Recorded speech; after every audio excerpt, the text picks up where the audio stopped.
십자가에 못 박혀 죽으시고 장사지 사흘 만에 죽음과 가운데서 다시 살아나시며 하늘을 오르사 전능하신 하나님 편에 앉아 계시니라.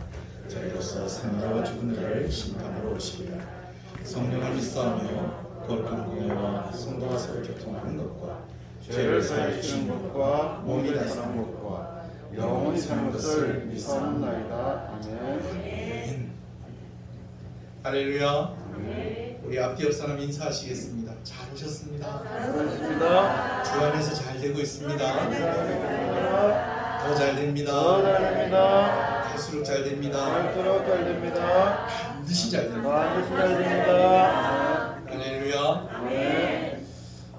저희가 특별 성회로 모였지만 또 이렇게 모일 때마다 신앙 고백을 하는 이유는 오늘 우리가 이렇게 모인 것이 또 신년 부흥 사경회로 이렇게 모인 것이 하나님께 영광이 되고 하나님께 예배가 되기를 소원하는 그 마음 때문인 것입니다. 그럼 오늘도 하나님께서 영광을 받으시고 오늘 우리에게 은혜로 화답해 주시는 줄 믿으시는 여러분 되시길 소원합니다. 어저께 제가 목사님 소개를 안 하고 내려갔어요. 이제 이미 제가 광고를 여러 번 했기 때문에 또 목사님 앞에서 또 목사님을 소개한다는 것이 조금 부끄러웠어요. 혹시 실수하진 않을까. 또 목사님 워낙에 너무 이렇게 존경받으시는 그런 목사님이시기 때문에 내가 뭘 어떻게 이렇게 설명을 하는 것이 오히려 누가 될 수도 있겠다. 그래서 솔직한 제 마음이었습니다. 어제 말씀에 많은 은혜 받으신 줄로 믿습니다. 어저께 녹화를 해놓고 목사님한테 허락을 아직 안 받았었기 때문에 영상은 안 올렸었는데 지금은 영상이 유튜브에 올라가 있습니다. 대통령신교회 검색하면 나오게 될 것이고 또 여러분 또 새벽에 말씀 보내는 거기에다가 제가 링크를 올려드리도록 하겠습니다. 집회를 마치고 난 뒤에 이제 목사님 이제 배웅을 하고 이제 올라와가지고 칠판에 있는 걸 제가 사진을 이렇게 찍어서 남겨놓으려고, 물론 영상 안에 있지만 남겨놓으려고 했더니 누가 그새 부지런해가지고 그걸 다 닦아버렸더라고요. 다 닦아버렸더라고요. 그런데 우리 목사님 참 대단하신 분이세요. 제가 오늘 아침에 그대로 제가 다 썼어요. 여기다가 바둑으로 치면 복기라고 그러죠. 바둑을 배우는 사람들이 어떻게 하냐면 잘 두는 사람 어떻게 했는지 순서도 안 틀리고 알 하나하나 놓는 그 자리를 딱 그냥 외우고 있다가 쫙 한 거예요. 물론 한 글자도 안 틀리진 않았어요. 그리고 또 감사한 것은 또 성령의 9가지 열매 중에서 9가지 다 안 쓰시고 3가지 정도만 쓰시고 하시니까 가능하더라고요. 제가 왜 이 말씀드리냐면 아마 제 마음 가운데 그 말씀이 이렇게 새겨진 것처럼 여러분들에게도 그렇게 말씀이 새겨진 줄로 믿습니다. 오늘 저녁에도 또 그렇게 새겨지는 역사가 있을 줄로 믿습니다. 목사님 말씀하신 대로 서로 목사님 말씀하신 대로 다른 데 다 취소가 됐는데 우리 교회로 왔다는 겁니다. 오셨다는 겁니다. 하나님이 보내신 줄로 믿습니다. 오늘 우리 교회에게 은혜 주시고 여러분 은혜가 필요한 교회가 대한민국에 우리 교회밖에 없겠습니까? 근데 하나님께서 우리 교회 사랑하셔서 귀한 목사님 보내주시고 또 우리 성도들 제가 살 것 같습니다. 우리 교회들 주야 하고 외치는 그 모습, 우리 눈물 많은 우리 여전들에 또 나와서 오늘 또 찬양님도 하시고 너무 감사하고 너무 감격스럽고 정말 좋습니다. 할렐루야. 오늘 밤에도 하나님 주신 은혜가 여러분들 가슴 속에 새겨지는 그런 역사가 있기를 간절히 소원합니다. 말씀을 함께 보겠습니다. 창세기 5장 말씀입니다.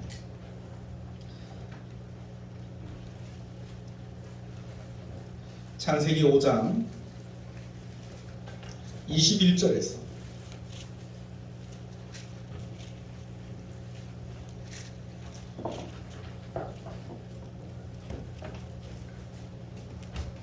23절까지 말씀을 보겠습니다. 창세기 5장 21절에서 23절까지 말씀 함께 봅니다. 에녹은 65세에 모드셀라를 낳았고 모드셀라를 낳은 후 300년을 하나님과 동행하며 자녀를 낳았으며 그는 365세를 살았더라. 아멘. 목사님께서 헌금 위해서 기도해 주시고 말씀을 전해 주시겠습니다.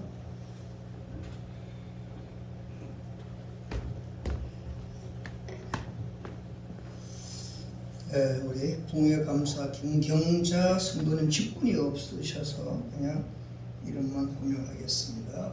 이희조 성도님, 박복순 권사님, 김영철 옥사 가정입니까?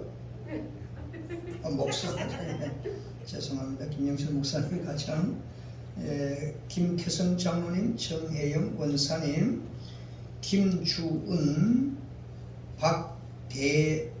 박대정입니까? 박대정. 네, 이쪽에는 하도 명필이 많으셔서 내가 좀 서툴러서 그래요. 자녀의 건강을 위해 기도합니다. 불안증과 틱장애가 치료될 줄 믿고 기도합니다. 박진옥 성도님입니다.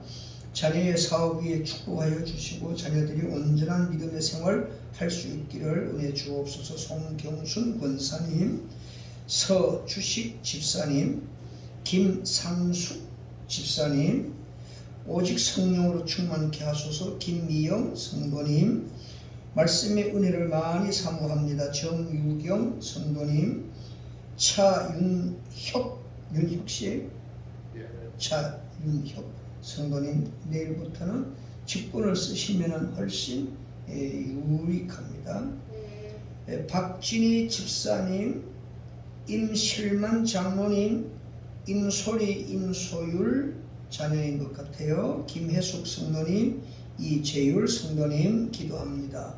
좋으신 하나님, 오늘 또 사슴이 쉬는 물을 갈급함 같은 심정으로 주의 은혜의 보좌 앞에 나와서 하나님이 베푸실 은혜를 큰 기대감을 가지고 엎드려 싸우니 저들을 축복하시고 성령님으로 충만케 하셔서 기대 이상으로 또 마음의 소원 이상으로 은혜를 베푸시고 충만케 하셔서 간증과 감사가 넘쳐나는 그런 은혜를 베풀어 주옵소서.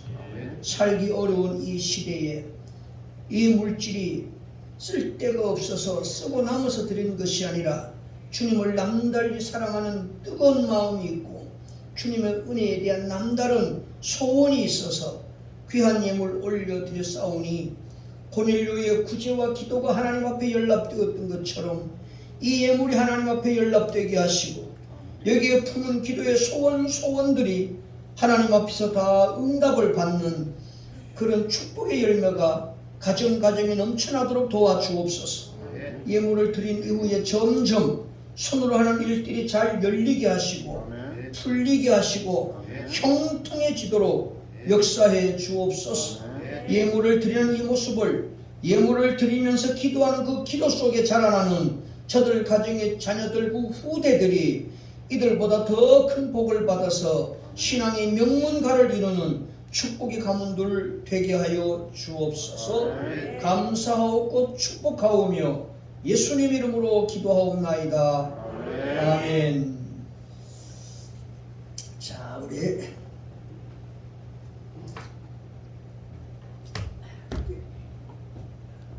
쉽지 않으시죠? 그거 좀 껐으면 좋을 것 같아요. 또 너무 뜨뜻하고 너무 또 분위기가 좋으면은 또 이렇게 심각해지시는 분들이 자꾸 생길 것 같아서 그런 게 좋아요. 은혜 받는 사람하고 졸기 직전의 사람하고 공통점이 있는 게 심각해진다는 거예요. 그래서 저 사람이 은혜를 받는지 안 받는지를 내가 이렇게 보면은 다 알아. 지금은 벌써 심각해지는구나. 또 은혜에 대해서 사모하는 분들 보면요, 그분도 심각해요. 차이가 뭐냐? 눈동자의 차이. 졸기 위해서 심각한 분은 눈동자가 참 자꾸 작아져요. 은혜 받기를 사모하는 사람의 심각성은 눈에 빛이 나요.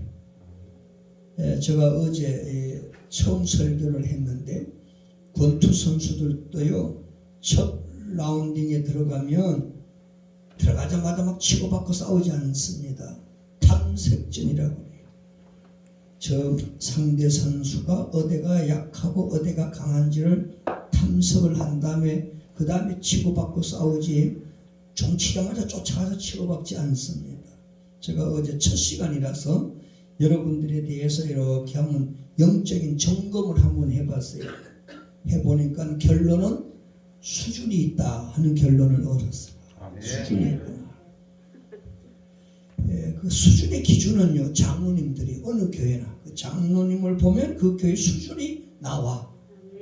근데 이 두 분 장로님이요, 어제 말씀을 듣는 태도가요, 야, 서울에서도 보기 드문 태도예요. 빛이 반짝반짝하고, 이 교회가 좀 소망이 있다 하는 것은 말씀을 해보면 알잖아요. 이렇게 증거를 해보면 좋은 분이 거의 없어요. 한 말씀이라도 놓치지 않으려고 애쓰는 그런 모습들. 여러분, 하나님은요, 말씀을 믿는 자 속에 역사가 나타나는 줄 믿습니다. 데살로니가 교회가 큰 칭찬을 받았던 것은 바울이 말씀을 전할 때에 결코 가볍게 여기지 않았다는 거예요.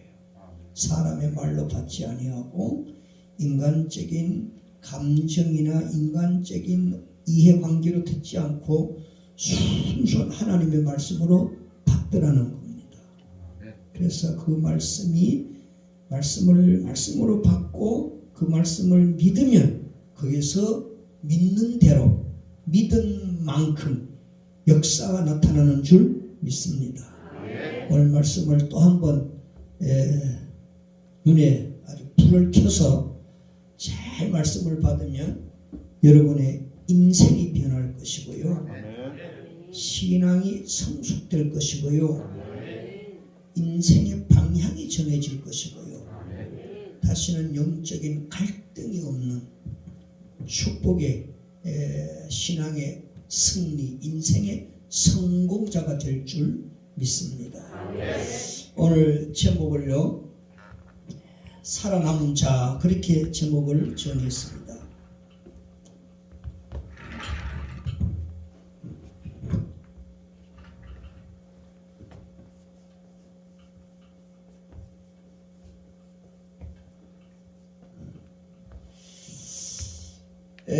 창세기 그 5장 1절을 보시면요, 이것은 아담의 계보를 적은 책이라 그러면서 아담부터 쭉 그 인물들을 나열을 하는데요, 창세기 7장에 가보면 그 모든 사람들이 다 죽어요. 다 죽어.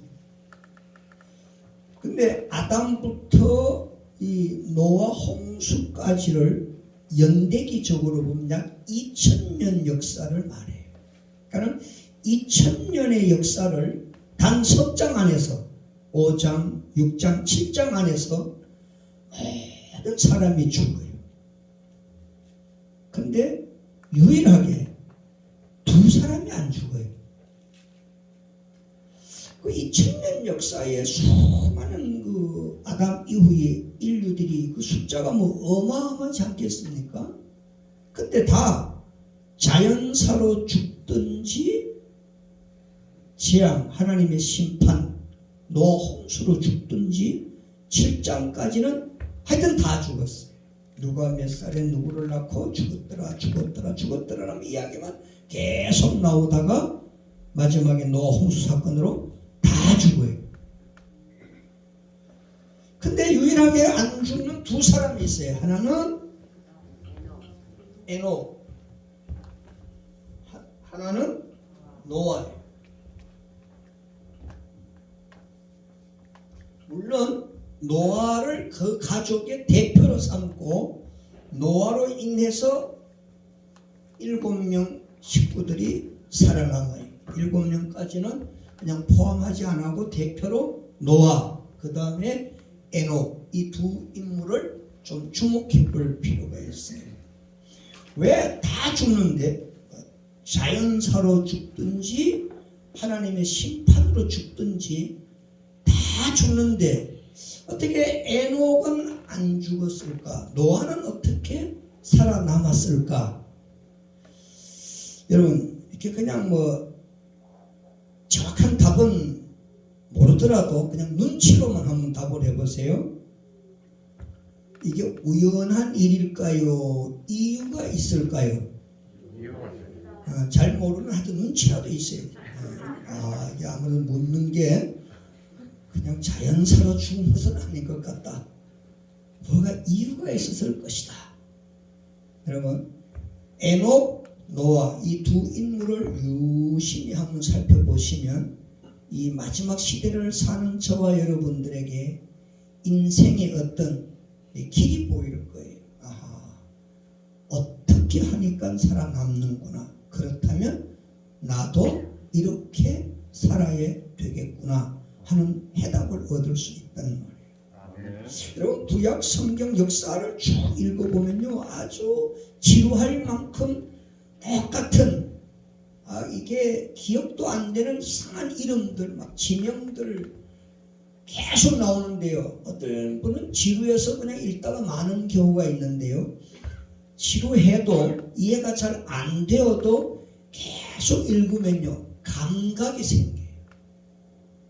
어떤 왕은 무슨 짓을 하니까 망하는구나. 이 왕은 어떻게 하는 걸 보니까 괜찮게 복을 받는구나. 이걸 알게 돼요. 이름은 왕 이름이 누구고 몇 년도에 어떻게 통치했는지는 모르더라도 자꾸 읽으면요, 하나님이 영적인 감을 주셔. 감각을 주셔. 그래서 그 결과가 오기 전에 이 왕이 어떻게 악하게 한다 들어보면 이 왕은 망하겠구나, 이런 감이 와요. 이 왕이 되게 선하게 통치를 해. 그 결과를 안 보더라도 이 선하게 통치하는 이 왕은 하나님으로부터 복을 받겠구나, 이런 감이 오는데요, 읽으면은 거의 맞아요. 그래서 그 역사서를 쭉 읽다가 우리의 삶을 이렇게 말씀의 거울 앞에 보게 되는 거예요. 내가 또 이렇게 하다가는 망하겠구나. 이게 감이 온다니까요. 내가 이렇게 하면 아무래도 안 될 것 같아. 이런 감이 온다는 것. 이걸 영적인 수준이라고 그러고 이걸 영성이라고 그러는 거예요. 이게 망할 일인지 이게 복받을 일인지도 모르고 막 달리는 사람, 자동차 브레이크 터졌는데도 막 가는 차처럼 굉장히 위험해요. 그래서 이거 내가 11조 띠먹고 이게 아무래도 안 될 것 같아. 이게 감이에요. 그 사람의 영성이에요. 영적인 감이에요. 내가 주일날 자꾸 빼먹다가 이거 아마 사고 나겠지, 이런 감이 와요. 그 역사서를 쭉 읽으면 그런 감이 살아난다니까요. 내가 이렇게 거짓말 하다가 내가 안 되겠지, 내가 이렇게 하다가는 하나님 앞에 혼내겠지, 이런 감이 온다니까. 이 감이 오는 사람은 이거는 아주 위험한 사람이에요. 감이 있다는 것은, 감각이 있다고 하는 것은 소망이 있는 사람이에요. 오늘 이 말씀을 오늘 공부하시면서요, 그런 영적인 감각이 살아나는, 영적인 감이 이렇게 수준 높이 이렇게 좀 성숙되는, 그래서 더 이상 실수가 없는, 갈등이 없는 인생의 대로를 걷는 축복의 인생길 되시기를 주님의 이름으로 축원합니다. 자, 에녹을 한번 가만히 보시면요, 여기 변화가 왔습니다. 에녹은요 65세까지는 아주 평범한 인생을 살아요. 그냥 일반인으로 살아요. 그냥 보통 사람들이 사는 것처럼 그렇게 살아요. 근데 놀라운 변화가 하나 옵니다. 그 터닝 포인트라고 그러죠. 이게 어디에서 이런 변화가 왔는가? 아들을 하나 놓는데요, 요 무두셀라라는 아들을 놓고 노아는 변해요. 오늘 읽으신 말씀 한번 보십시오.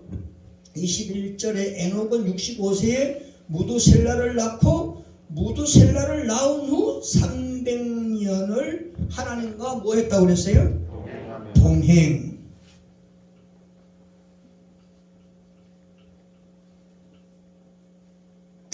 히브리서에 보면 하나님과 동행했다라는 말을 하나님을 기쁘시게 했다, 그렇게 해석을 했어요. 그러니까 하나님과 동행하는 사람은 하나님을 기쁘시게 한다, 그런 뜻이에요. 아니 어떻게 65년 동안을 그냥 평범하게 살다가 아들 하나 놓고 하나님과 동행하는, 하나님을 기쁘시게 하는 이런 변화를 일으킬 수 있을까? 좀 궁금하지 않습니까? 이 아들이 무슨 의미가 있길래 아들 놓고 이렇게 변할까? 여러분, 아들 놓고 이 정도 변할 것 같으면 진짜 아들 좀 낳아야 돼, 여러분. 지금이라도 늦지 않았습니다. 아브라함은 백세도 놓으니까 지금부터 한번 애써보시면은 놓을 수 있어요. 아들 낳아서 변할 수 있다면 아들 놓을만 하다 하는 거예요. 근데 에녹이 무두셀라를 낳고는 그냥 변해요. 굉장한 변화를 일으켜요. 여기에 대해서요, 영국의 성서 신학자인데 존 벨이라는 그런 신학자인데요, 이 신학자가 연구를 한 거예요. 도대체 에녹이 무두셀라를 낳고 이렇게 변하다니 여기에 무슨 의미가 있지 않겠는가? 그래서 연구를 했는데요, 그 연구의 그 결론은 이랬습니다. 무두셀라라는 이 이름의 뜻을 알게 됐습니다.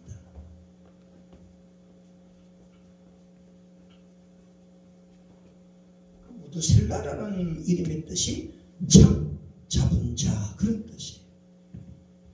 고대 그 어떤 역사를 보면 이게 시족 사회를 이루지 않습니까? 시족 사회에서 주로 전쟁을 많이 치루어요. 그러다 보니까 그 동네의 어귀에, 동네 입구에 늘 이렇게 보초병, 창을 이렇게 들고 마을을 이렇게 지키는, 마치 수호신처럼 창을 든 사람이 늘 마을 입구를 지킨다는 거예요. 그래서 적이 나타났다 그러면 사인을 보내서 동네 사람들 다 동원을 시켜서 이제 전쟁을 하는 거잖아요. 그 옛날에 우리나라 그 시골에 가보면은 뭐 천하대장군, 지하여장군 뭐 이렇게 마을 입구에 세워놓잖아요. 마치 수호신처럼. 그 신이 만약에 넘어졌다, 태풍에 쓰러졌다 그러면 동네 사람들 마음이 불안한 거예요. 불길한 거예요. 뭐 이상한 일이 생기지 않을까, 불길한 일이 생기지 않을까, 이런 마음이 있듯이 고대 사회에 그 동네 어귀에 창을 든 자가 죽는 날에는 그 마을은 망한다는 거예요. 그 의식이 있어요. 창 잡은 자가 죽는다, 그럼 그 마을은 망한다, 이 의식이라는 말이에요. 그러니까 에녹은 무두셀라를 낳으면서 아하, 무두셀라가 죽는 날에는 무슨 큰 일이 일어날 것 같다. 요거를 우리는요, 암시적인 계시라 그렇게 생각을 해요. 암시적이다.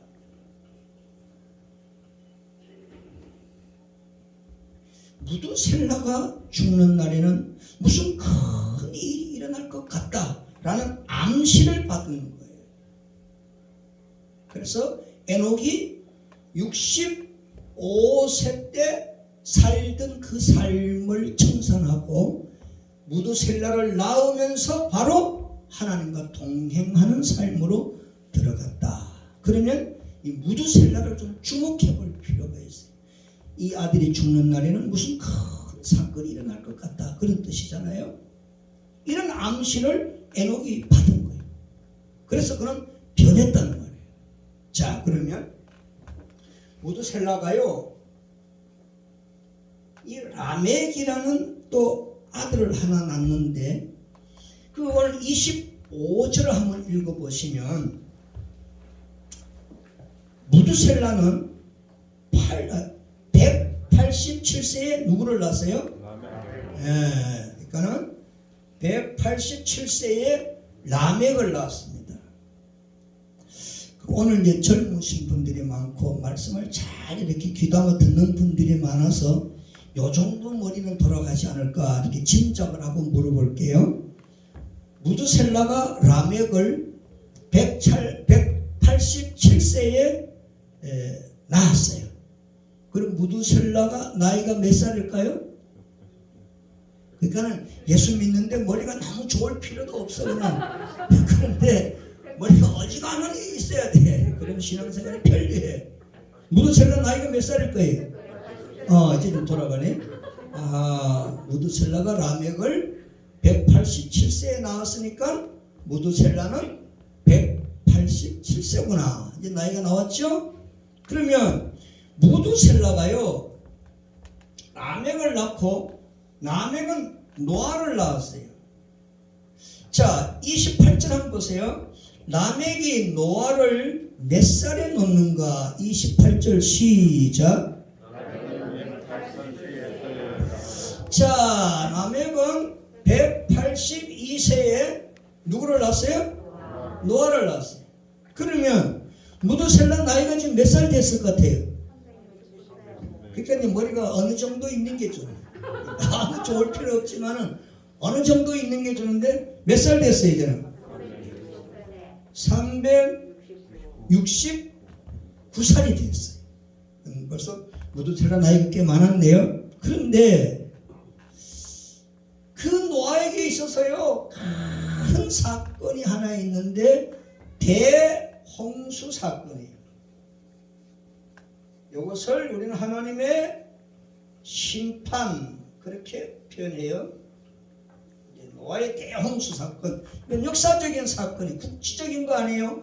어느 한 민족, 어느 나라에 일어난 사건이 아닙니다. 노아의 대홍수 사건은 이거는 우주적인, 전 세계적인 사건이라는 거예요. 노아의 대홍수 사건인데, 자 그러면 노아 대홍수 사건은 노아 몇 살에 일어났을까? 7장으로 한번 넘어가 보세요. 7장 6절 다 같이 시작. 노아가 몇 살이에요? 600살이에요. 그러면 노아 홍수 사건이 일어날 때 무드셀라 나이는 지금 몇 살 됐을까요?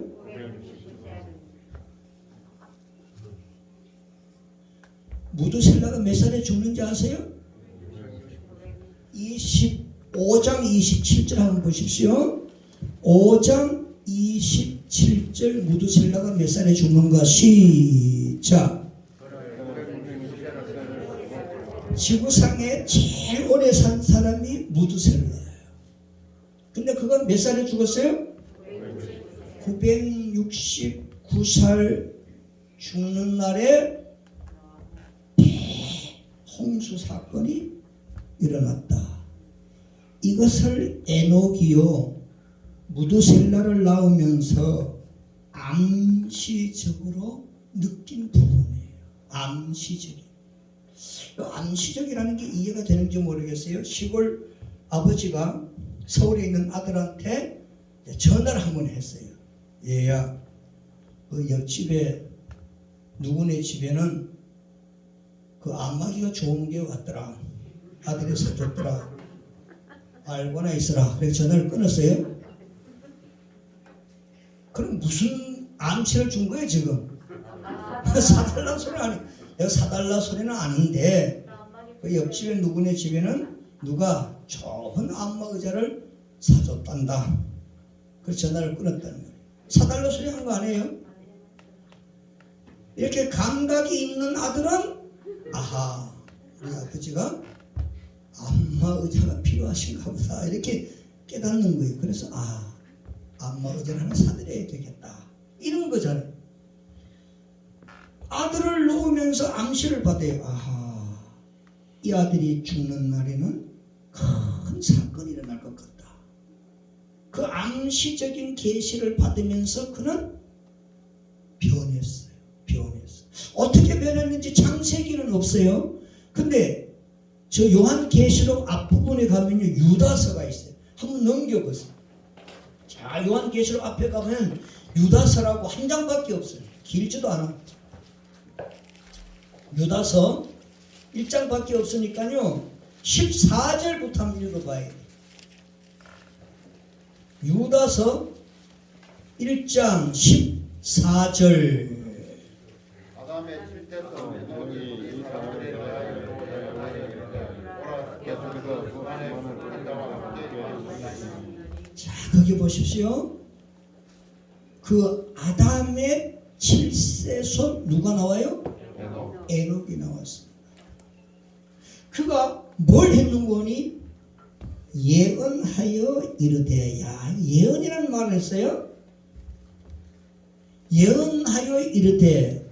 그 예언의 내용이 뭔가? 심판을 예언했대요. 야, 이거 신기하지 않습니까?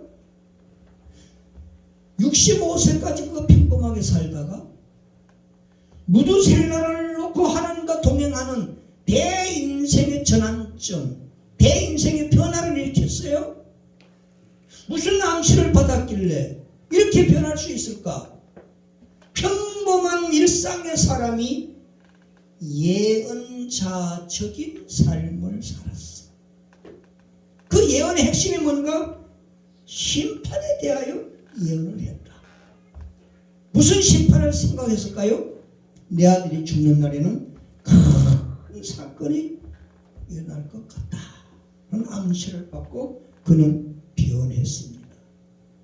그다음 유다서 밑에 계속 내려가 보면은 경건치 않는 자들, 불만을 토하는 자들, 아첨하는 자들, 자기만을 위하여 사는 그 사람들에게 이렇게 예언을 했어요.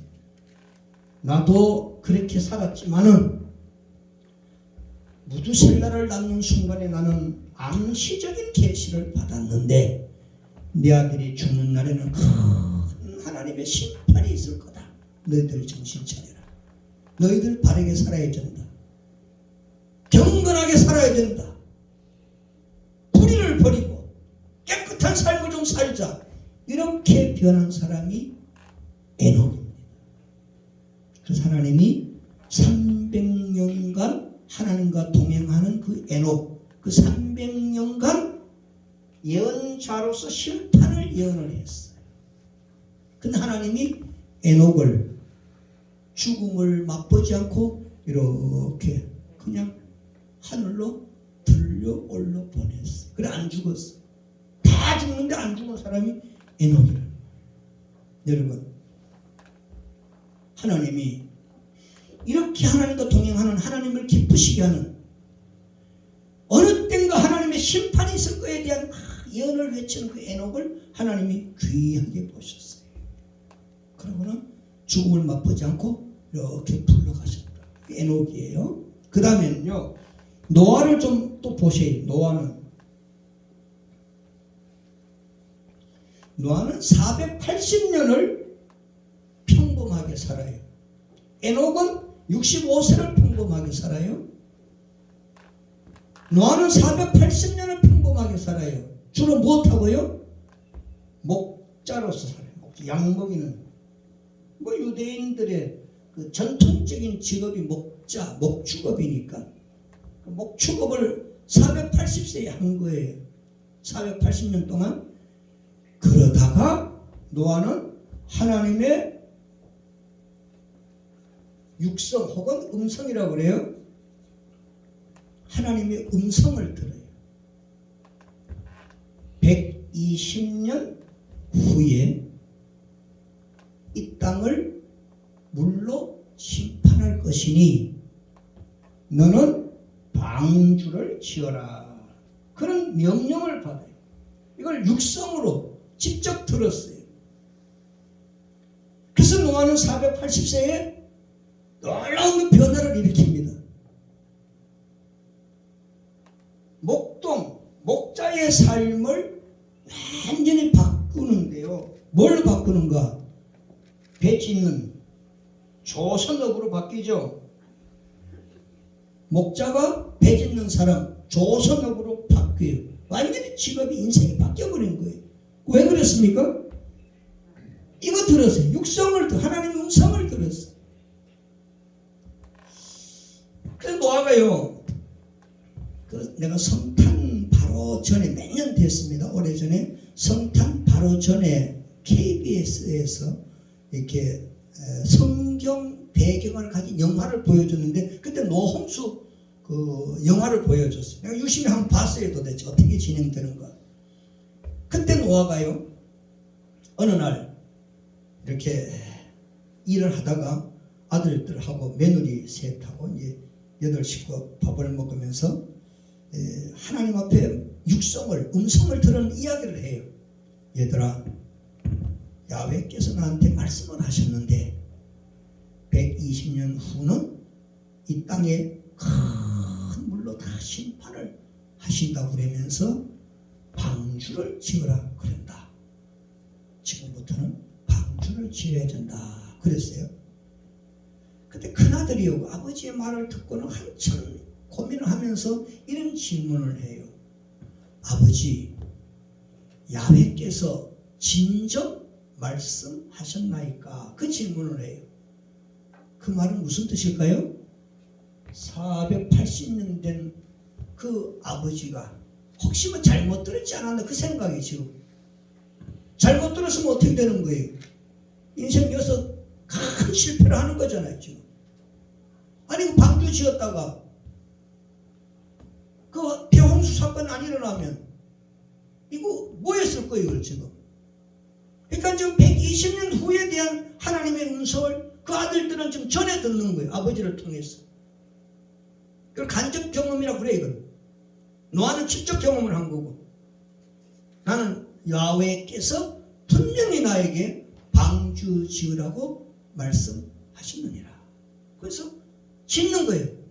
이야, 이 놀라운 변화 아닙니까? 480년을 목축업을 해오던 것을 한순간 하나님의 음성을 듣고는 그냥 싹 방주 짓는 일로 온 가족이 전념을 하는 거예요. 밥 먹으면 산에 가서 구역 성경에는 잣나무라고 해요. 잣나무를 찍어다가 그것도 바닷가에 물가에서 배를 짓는 게 아니에요. 산 꼭대기에도 짓는 거예요. 그 중동의 그 낮 기온이 얼마나 뜨거워요. 땀을 펄펄 흘리면서 그냥 잣나무 찍어다가 계속 그냥 방주만 120년 동안 짓는 거 아닙니까? 그러다가 비 안 오면 어떻게 될 거예요 이게? 망해도 이런 망할 일이 어디 있겠어요? 그 아들들이 자꾸 의심하라는 거예요. 한참 짓다가도 하나님의 진정 방주 지으라 하셨나이까? 다 물어보고 나는 분명히 야훼께서 말씀하심을 들었느니라. 그것도 방주를 지고. 여러분 이 말씀을요 노아가 방주 지을 때 노아 주변의 사람들은 무엇을 했을까요? 노아 주변의 사람들은요 성경에 보면요 먹고 마시고 시집가고 장가가고 집 짓고 사고 팔고 뭐 이런 그 일상을 살아. 일상을 먹고 마시고 시집가고 장가가고 집 짓고 사고 팔고 이게 노아가 방주 지을 때 방주 주변의 사람들의 이게 일상이란 말이에요. 일상. 그럼 물어볼게요. 그럼 노아는 안 먹었을까요? 노아는 결혼 안 했을까요? 노아 아들들 결혼 안 시켰을까요? 아니에요. 노아도 먹었어요. 노아도 마셨고 시집 갔고 장가 보냈고 그리고 노아도 집이 있었어요. 그럼 뭐 맨바닥에 사는 거 아니에요. 다 아들도 집이 있어요. 그 가정이 있으니까 집이 있어요. 팔기도 하고 사기도 하고 아주 일상이 일상. 근데 뭐가 다를까요? 노아도 똑같이 먹고 마시고 시집가고 장가가고 노아 주변에 홍수로 망할 사람들도 먹고 마시고 시집가고 장가가는데 뭐가 다를까요?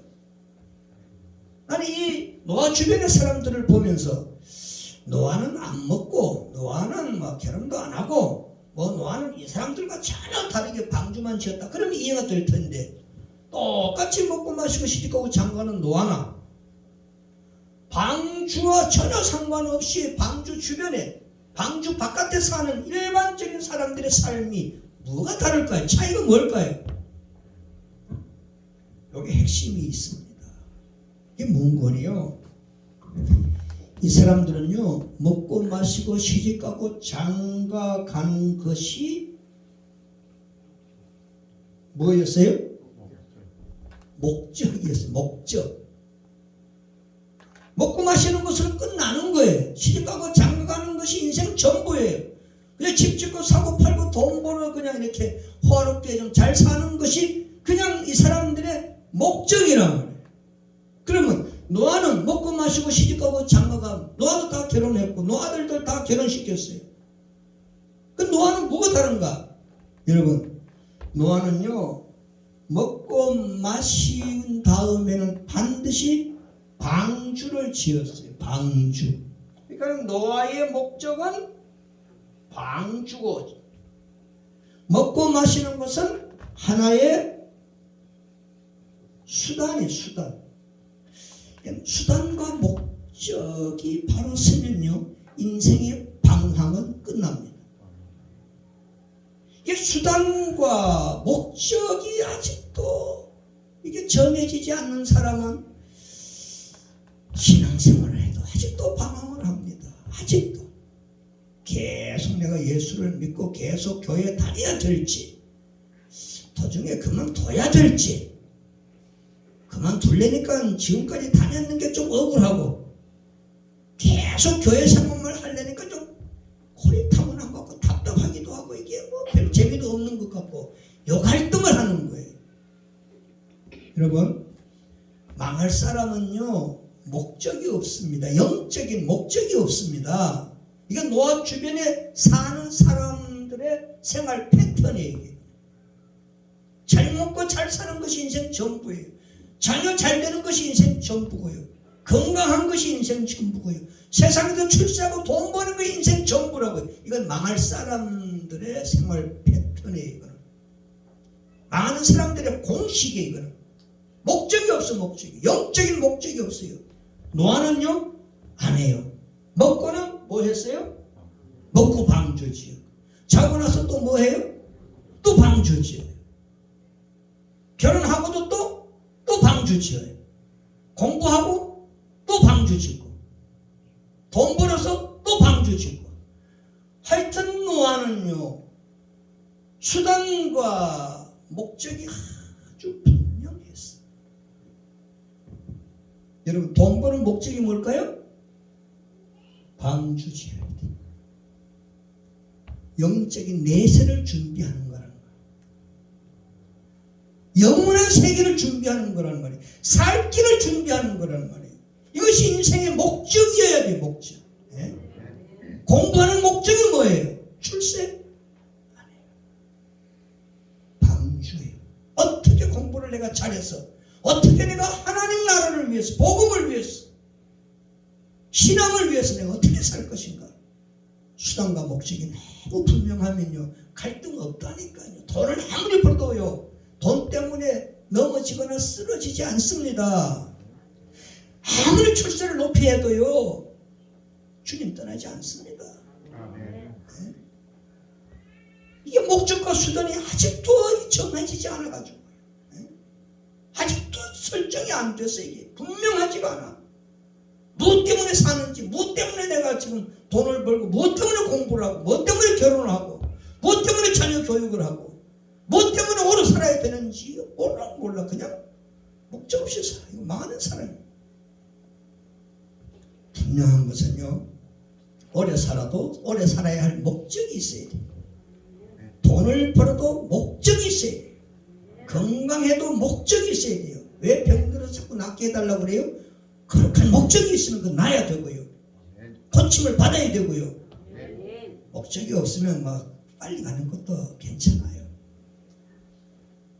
노아는 하나님의 육성 음성을 듣고 변해요. 과감하게 변해요. 목적과 수단이 아주 분명해졌어요. 여러분들, 하나님의 오늘 음성을 듣고 지금 이 시간부터라도요, 목적이 분명한, 목적이 우리를 이끌어가는, 목적이 우리의 삶의 주도적인 가치가 되는, 그래서 세상이 아무리 혼란스러워도 하나님 앞에 당당하게 멋지게 살아갈 수 있는 믿음의 사람들 되기를 축복합니다. 잘 보세요. 이제는요 우리 앞에요 아주 중요한 우주적인 사건 또 하나 있습니다. 그것이 무슨 사건인 거니? 예수님의 재림의 사건. 왜 노아 홍수의 사건과 예수님의 재림의 사건을 연결을 하는가 하면요, 예수님이 그랬어요. 인자가 올 때 노아의 때와 같느니라, 그런 말씀을 했어요. 자, 그러면 에녹은 암시적인 계시를 받았다면 노아는 육성을 들었어요. 음성을 들었어요. 우리가 사는 이 시대에 예수님의 재림이라는 이 우주적인 사건은요 어떤 계시를 받습니까? 문서적인 계시를 받습니다. 우리가 갖고 있는 성경이요 계시 말씀입니다. 그럼 우리는 문서 계시라고 합니다. 이걸 물어볼게요. 암시가 더 분명할까요? 육성이 더 분명할까요? 육성이 훨씬 더 분명합니다. 누구하고 결혼할까요? 하나님이 그래 어느 집에 성씨가 누군데 이름이 누군데 그 결혼해라. 음성만 들으면 결혼 문제 때문에 갈등하지 않습니다. 고민하지 않습니다. 내가 무슨 사업을 할까요? 어느 위치에 가가지고 무슨 사업을 해라. 하나님이 말씀을 들려주시면요 사업 실패할 사람 없습니다. 얼마나 쉬워요. 네? 교회 개척 어느 번지에 어느 위치에 가서 몇 층에다가 거기다 교회 해라. 교회 어디서 할까요? 금식해라 기도할 필요 없다니 들을 수 있는데요. 근데 영적인 사람들은요 암시를 받아도 변하고 육성을 들어도 변해요. 그런데 여러분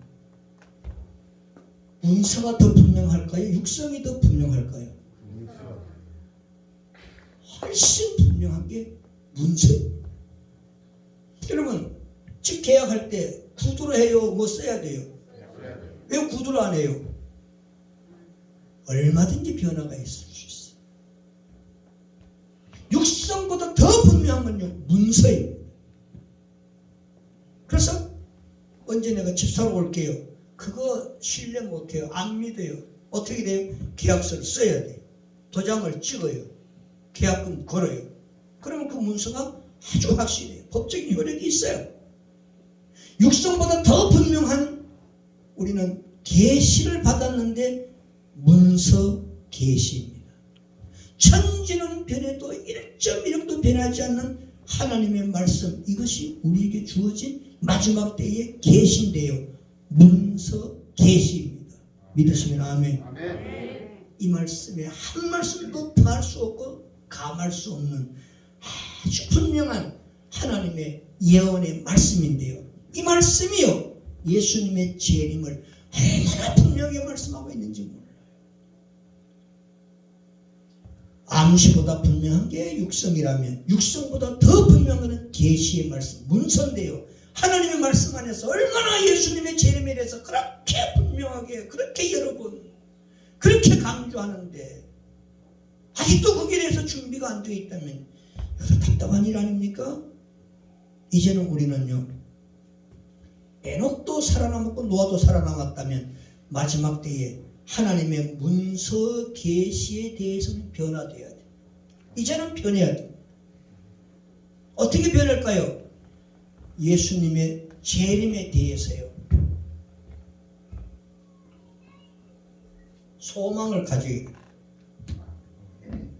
우리의 마지막 최후의 소망은요 예수님의 재림의 소망. 이보다 더 큰 소망은 없습니다. 우리가 노아 때까지를 성경 역사 연대기로 보면 이제 2000년 역사라고 그래요. 노아의 시대부터 예수님이 이 땅에 오셨을 때를 또 2000년 걸렸다고 그래요.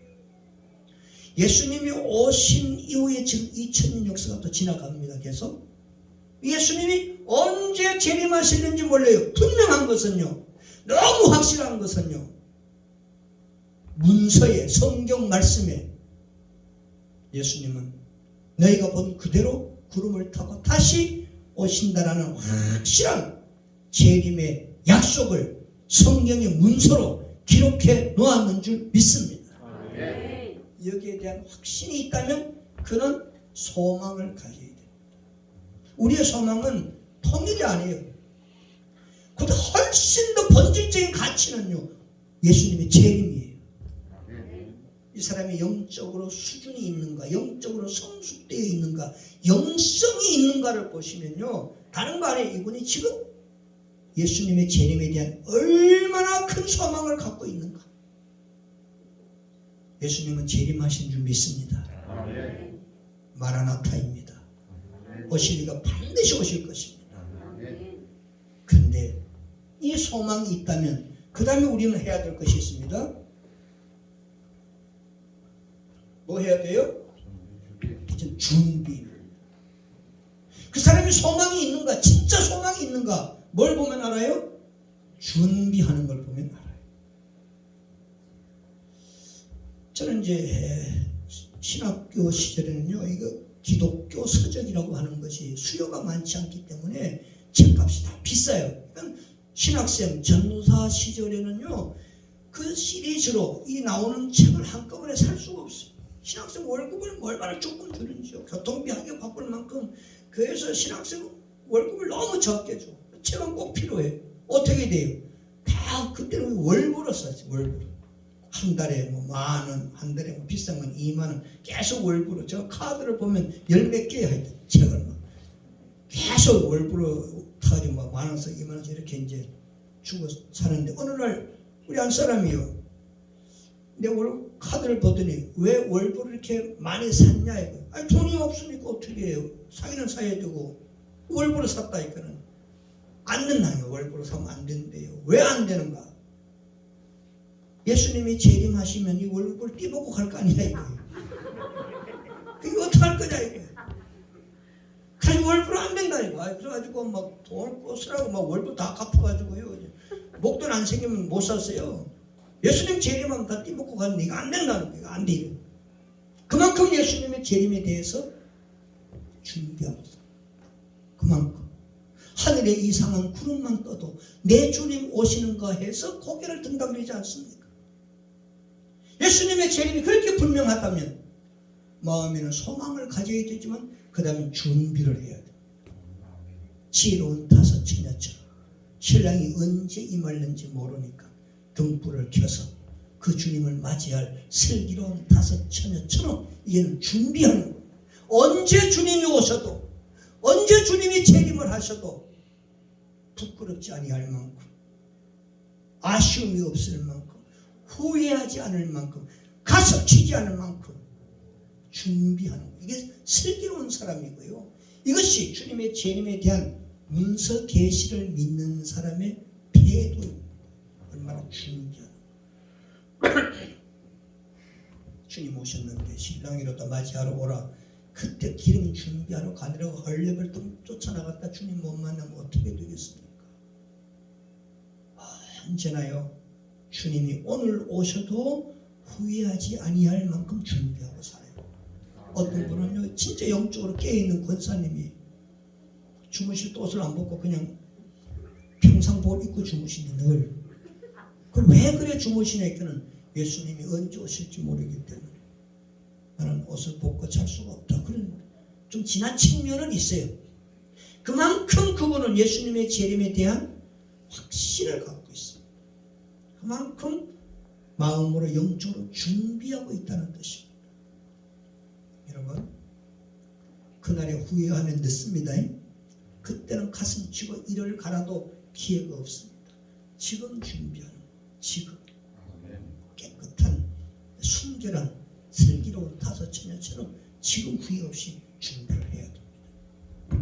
그 다음에는 세 번째 뭘 하는가? 소망이 있고 준비가 된다면 그는 이제 증거를 하는 거예요. 뭐 해야 돼요? 뭐 해요? 예수님의 재림에 대한 확신이 있다면 문서 계시로 약속한 그 약속의 말씀대로 예수님의 재림을 믿는다면 소망을 품고 준비를 하고 그 다음에는 증거. 에녹이 증거했어. 노아가 그 주변 사람들에게 하나님의 심판이 올 것을 증거를 했어. 예수님의 재림이 이렇게 분명하다면 이제는 입을 열어 증거를 해야 돼. 증거를. 왜 내 부모가, 내 자녀가, 내 형제가 예수 안 믿으면 멸망한다는 것이 너무 분명한데, 문서를 보니까 너무 분명한데, 계시의 말씀을 보면 너무 확실한데 왜 말을 안 하는 말이에요? 왜 침묵하냐는 말이에요? 예? 증거하는 거예요. 경건치 않는 자들을 향해서 그 예언자의 심정으로 그냥 심판을 증거했던 에녹주, 120년 후는 하나님의 심판이 있을 거라고 증거했던 노아처럼 하나님의 계시의 말씀이 이렇게 뚜렷하게 분명하게 예수님의 재림이 있다면 이제 증거하는 거예요. 안 믿는 가족들에게, 야, 천국이 있단다, 지옥이 있단다, 예수님을 안 믿으면 다 지옥 간단다. 어떻게 하면 좋으냐? 나와 함께 천국 가자. 나와 함께 천국 가자. 내가 이발을요, 그 사우나에서 한 25년을 이발을 했는데, 그 이발하는 분을 만날 때마다 내 마음에요, 그런 무거운 짐이 있어요. 이분이 목사 머리를 25년 깎고 지옥 가면 어떡하나, 그 생각이 자꾸 들어요. 그래서 머리 깎을 때만 이제 얘기를, 이 사람 머리 깎으니까 도망가지는 못하고 하여튼 자꾸 깎으면서 내 말을 들어야 될 거 아니에요. 예수 믿어야 된다, 천국 가야 된다. 근데 이분이 솔직한 고민을 털어놓는데요. 목사님, 내가 목사님 이발을 이렇게 오래 하면서 목사님 말씀을 내가 듣기는 듣는데 현실적으로 이발관이 주일날 문을 닫을 수가 없다는 거예요. 가고 싶은데 할 수가 없다는 거예요. 그래서 내가 이거 생각을 하다가요, 그 한 사람, 그분을 위해서요, 내가 명함을 하나 만들었어요. 뭐라고 만들었는 거니요? 교회는 못 가도 천국은 가야 합니다. 그런 사람이 또 있을 거라고요. 사정상 교회는 못 와. 시간이 안 나. 그러나 교회는 안 나오더라도 예수는 믿을 수 있잖아요. 예수는 믿을 수 있어요. 그래서 이제 그렇게 명함을 만들어서 교회는 못 가도 천국은 꼭 가야 됩니다. 예수님을 믿어야 됩니다. 그렇게 전도를 했는데 또 안 돼. 그래서 이제 얼마 전에는 아무래도 이분이 목사 이발 25년 깎아놓고 지옥 가면 이것도 하나님 앞에 내가 이게 얼마나 이게 죄송하고 목사로서 이게 말이 안 되잖아요. 또 이제 이건 성경을 하나로 글씨 큰 걸 하나 사가지고는 그 위에다 썼습니다. 김 사장인데, 김 사장님 나와 함께 천국 같이 갑시다.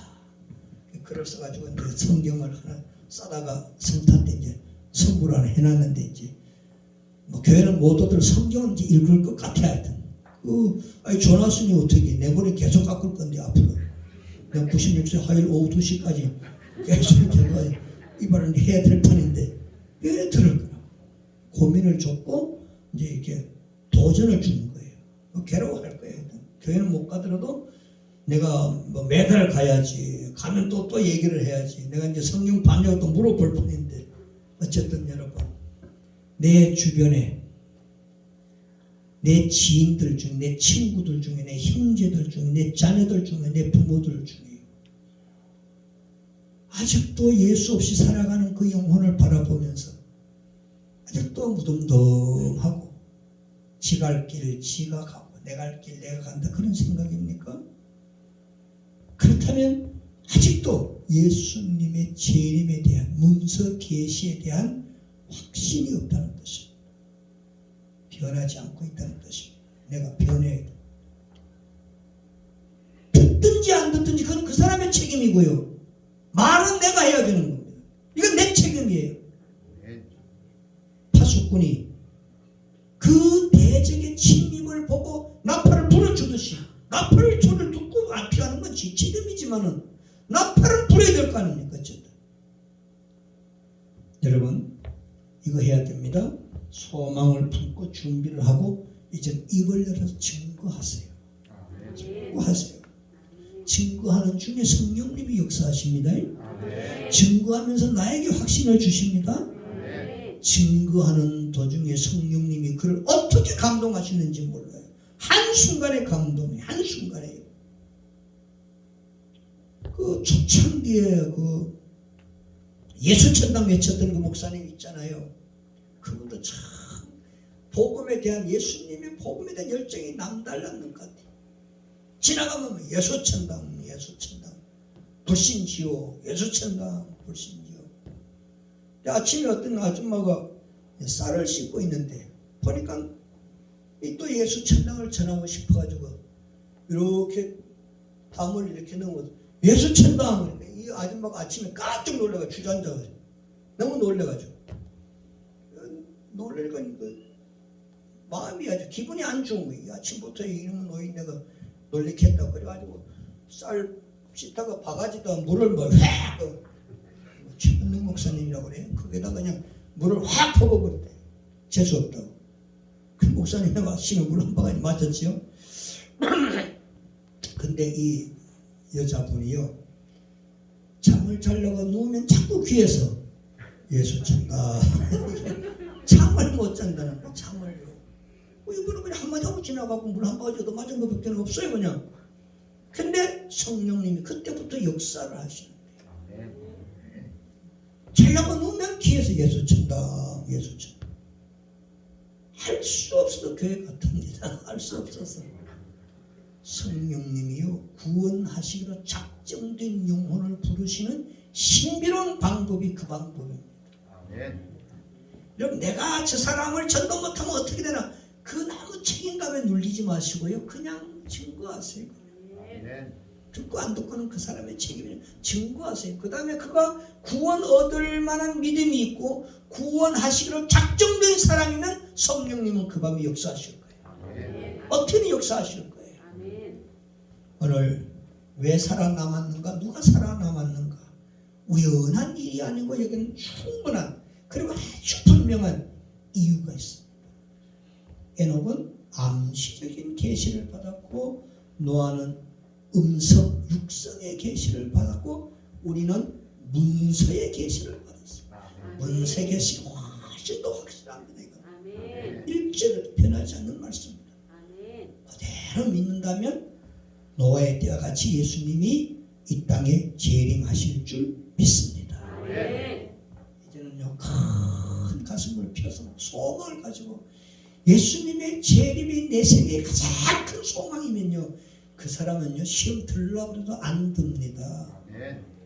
구박을 해도 시험 들지 않습니다. 오만 소리를 다해도 그거 쓰러지지 않습니다. 소망이 넘치면 예수님의 재림의 소망이 넘치면요 뭐가 걱정이십니까 여러분? 예?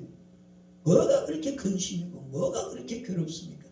그 소망 안에 다 묻을 수 있고요 그 소망으로 다 이길 수 있는 줄 믿습니다. 그리고는 준비하세요. 구체적으로 준비하세요. 그리고는 증거 입을 여세요. 그래서 여러분들도 마지막 때에 살아남은 자로서 영광스럽게 그 예수님의 재림과 동시에 승천의 영광 그 기쁨 그 그날의 주인공이 다 되시기를 주님의 이름으로 축복합니다. 기도합시다. 좋으신 하나님 말씀 들었습니다. 깨달았습니다.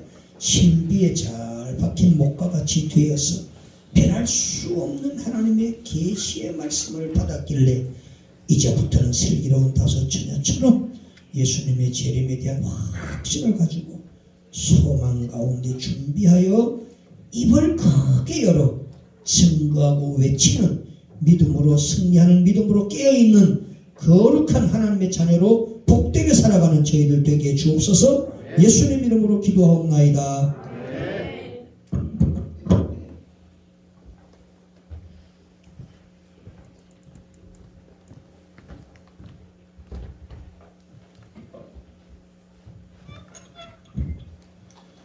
방송실에 마이크 1번, 2번 찍혀있어요.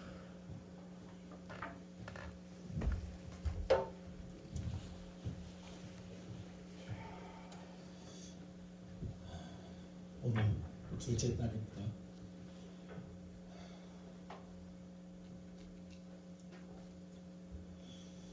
오늘 저녁 때는 우리 각자 기도하다 돌아가시면 좋겠어요.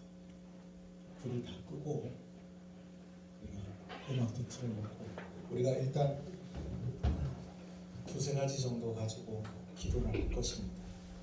근데 기도하다가 돌아가시면 좋겠어요. 내일